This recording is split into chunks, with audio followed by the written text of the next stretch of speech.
ঈদের নামাজ পড়ার সঠিক নিয়ম। ঈদের নামাজে যাওয়ার আগে অবশ্যই আমার এই ভিডিওটি দেখবেন, ইনশাআল্লাহ ঈদের নামাজ নিয়ে আপনার কোনো পেস লাগবে না। প্রথমে ইমামের পিছনে দাঁড়ানোর পর আপনি নিয়ত করবেন যে আমি মুক্তাদি হইয়া এই ইমামের পিছনে অতিরিক্ত 6 তাকবীরের সাথে ঈদুল ফিতরের 2 রাকাত ওয়াজিব নামাজ আদায় করিতেছি, আল্লাহু আকবার। তো ইমাম সাহেব আল্লাহু আকবার বলে হাত বাঁধবেন, আপনিও ইমাম সাহেবের সাথে আল্লাহু আকবার বলে হাত বাঁধবেন। তারপর ইমাম সানা পড়বেন, সানা পড়ার পর অতিরিক্ত 3টা তাকবীর দিবেন। আল্লাহু আকবার বলবেন, হাত ছেড়ে দিবেন।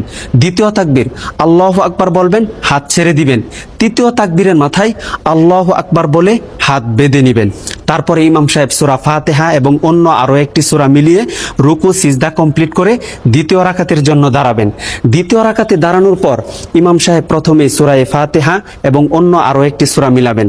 সূরা মিলানোর পর রুকুতে যাওয়ার পূর্বে অতিরিক্ত আরো 3টা তাকবীর দিবেন। আল্লাহু আকবার বলবেন, হাত ছেড়ে দিবেন। দ্বিতীয় তাকবীর আল্লাহু আকবার বলবেন, ইমাম সাহেব হাত ছেড়ে দিবেন। তৃতীয় তাকবীর আল্লাহু আকবার বলবেন, হাত ছেড়ে দিবেন। চতুর্থ তাকবীরের মাথায় ইমাম সাহেব আল্লাহু আকবার বলে ডাইরেক্ট রুকুতে চলে যাবেন। রুকু সিজদা কমপ্লিট করে ডানে বামে সালাম ফিরিয়ে নামাজ শেষ করে দিবেন। ইনশাআল্লাহ আপনাদের নামাজ সহি হয়ে যাবে।